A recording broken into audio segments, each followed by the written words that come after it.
بسم اللہ الرحمن الرحیم۔ السلام علیکم ورحمۃ اللہ وبرکاتہ۔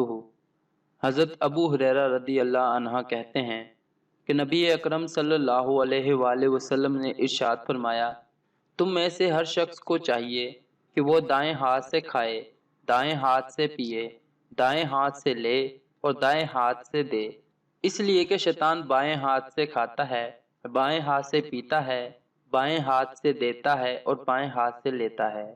آپ دوستوں سے گزارش ہے کہ اس حدیث کو ثواب کی نیت سے زیادہ شیئر کریں، یہ آپ کے لیے صدقہ جاریہ ہوگا۔